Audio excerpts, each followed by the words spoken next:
Hey, do you know who Robert Venturi is? Oh yeah, he's that famous postmodern architect. Oh, Robert Venturi, yeah, he did the addition to the National Gallery. He wrote Learning from Las Vegas. Yeah, that's our favorite book. Bob had a very mischievous sense of humor. I remember sitting in one of those meetings up in New York, and he's writing on a pad, and I look over and it says, "I am the Dennis the Menace of architecture."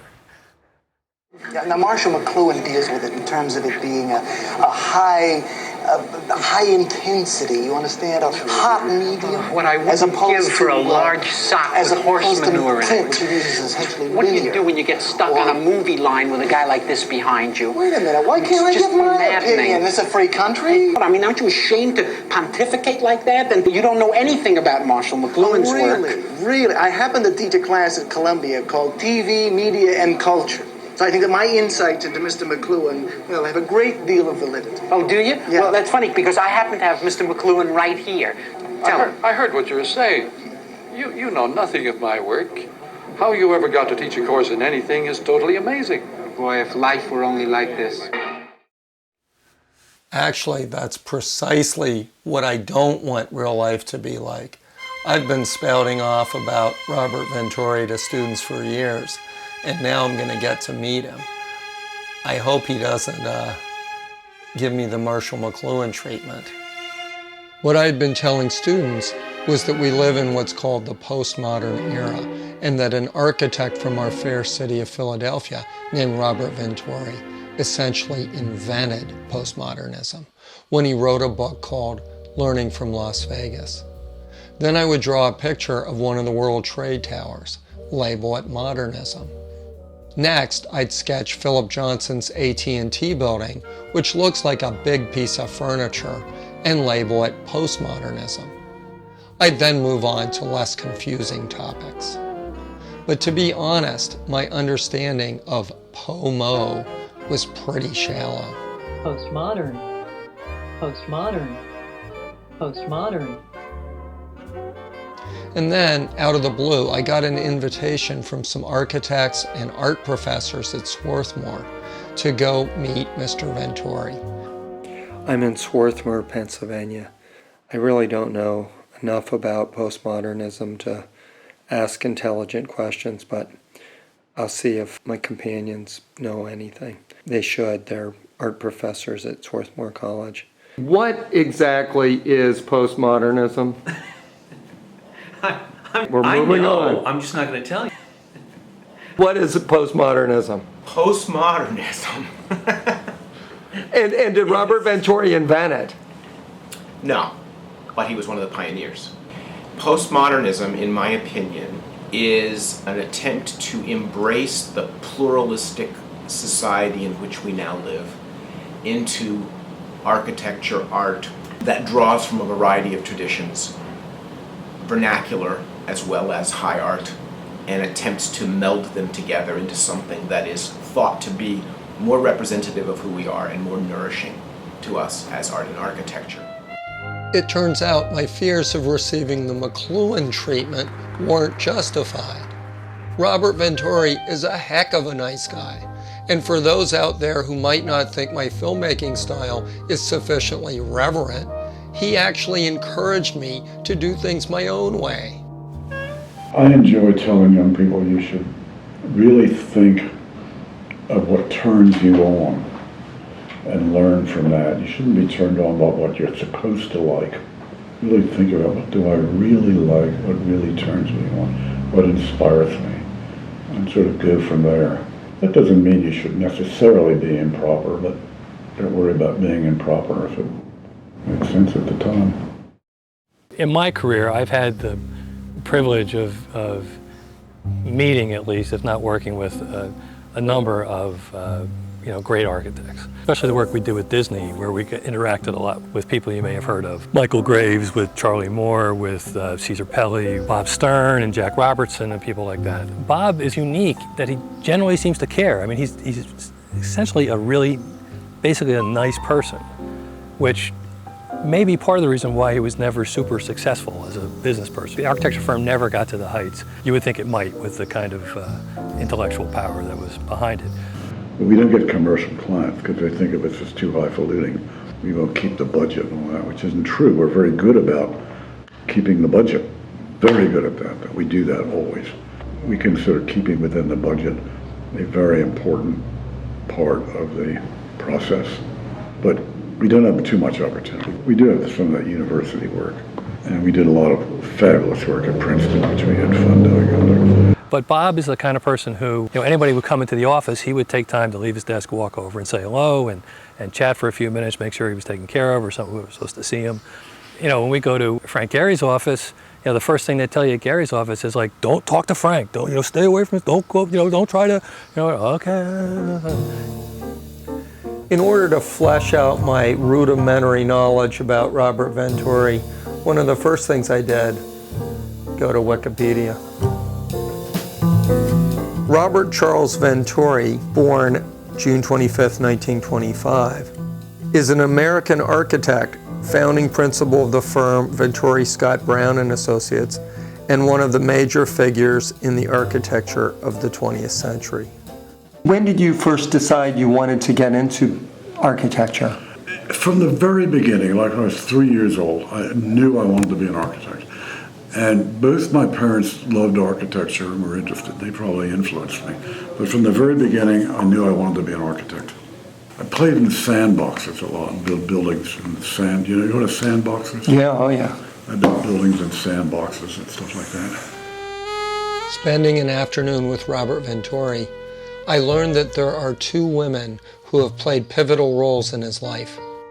He describes his mother as the child of Italian immigrants who became a socialist and a Quaker. So she never sent me to a public school because she was afraid I might have to pledge allegiance to the flag. We were members of Lansdowne Friends meeting. What got your mother into becoming a Quaker? I think her pacifism did it.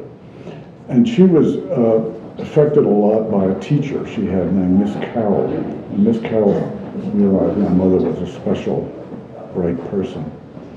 And so she sort of guided my mother. And then my mother dropped out of high school because her family could not afford a winter coat when she was, one winter she was in high school. But she was just very bright. She was a great expert on Bernard Shaw, the Fabian socialists. And as a kid, I've taken the hedgerow theater to see Bernard Shaw all the time and stuff. The other woman in his life is his partner in marriage and architecture, Denise Scott Brown. Throughout our time together, he made it very clear that any success he has achieved must be shared with Denise. Theirs is a collaborative approach to life and art.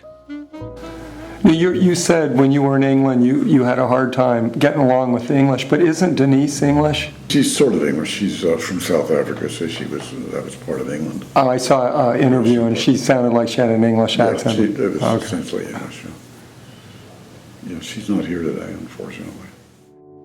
I regret I did not get an opportunity to meet Denise on the day that I visited the Venturi studio. But she has written and said some remarkably insightful things about what they've accomplished. In one interview, she said, "Modern architecture proclaimed itself to be a revolution, but by the time we were writing, it was an old revolution. And you fight an old revolution with a new ordinariness." And she added, "We're not really interested in learning from corporate architects' culture. We learn more from a more naive level of form making. It's like Beethoven borrowing folk songs for a string quartet." Robert added, "We're not trying to be avant-garde. In this era, to be unheroic is heroic. To be conventional is to be unconventional. It's harder to be good than original." I went to the Pennsylvania Academy of the Fine Arts, and I just love that building. I do too. I do this. Whenever I pass it, I do this.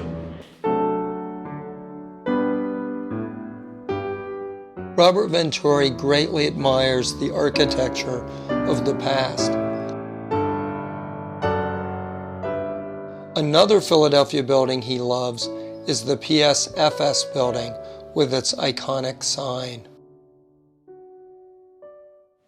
At the time, we did something which was in architecture unheard of, which was to say, hey, let's look at the commercial vernacular. And the pop artists had been doing that, but our architects hadn't much. And so we had fun looking at the everyday, the gas stations and the commercial buildings and learning from them. And that could have led us to signage, the importance of signage in the history of architecture. The history of architecture was teeming with murals and hieroglyphics in Egyptian architecture, and Gothic cathedrals. The facades were teeming with statues, and you went inside and we look at the stained glass windows, and oh, what great art. Well, it's incidental, it was great art. It was there telling you stories about different saints and blah, blah, blah, especially to the everyday population. Information was important, so we call this the information age, but all ages were information ages. I'm still a little confused. Robert Venturi is a postmodern pioneer who eschews the label. What is postmodernism and why do you claim not to be one? Cover of a magazine, it's because we quoted, I am not a postmodernist and I have never been a postmodernist. That's from the period when you said, I am not a communist. Well, I'm not, but Denise once said, a little pretentious, but it was sort of fun, but Freud was not a Freudian, Marx was not a Marxist, and Bob was not a postmodernist. He and Denise claim that they are loyal modernists, making modern architecture relevant. Robert points out that the use of vernacular or everyday influences is something that the European modernists did by using the style of American factories and grain elevators in their work in the early 20th century. Robert Venturi once said, modernism is about space, postmodernism is about communication. He took the famous dictum of modernist Mies van der Rohe, less is more, and replaced it with less is a bore. He talks about the decorated shed as being key to his work. And the idea of signs and symbols in architecture is indeed one of his signal contributions.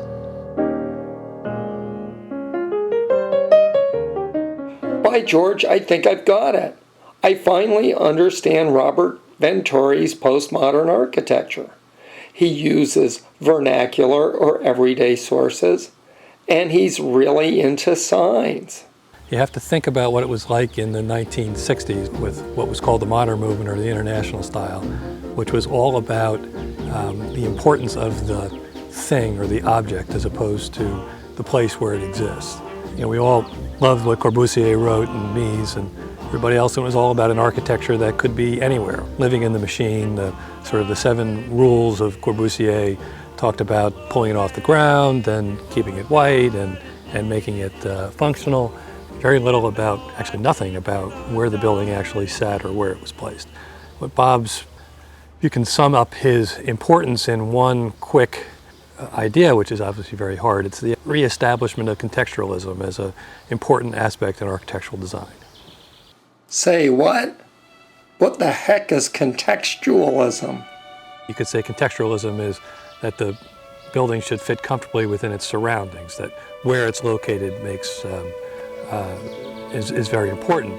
But beyond that, there's also the idea that the way that we form buildings, the way that we shape them, the way that we decorate them, which is of course a bad word in the modern movement, all have meaning, and they all mean various things to various people, and those layers of meaning are one of the things that can make architecture important and relevant.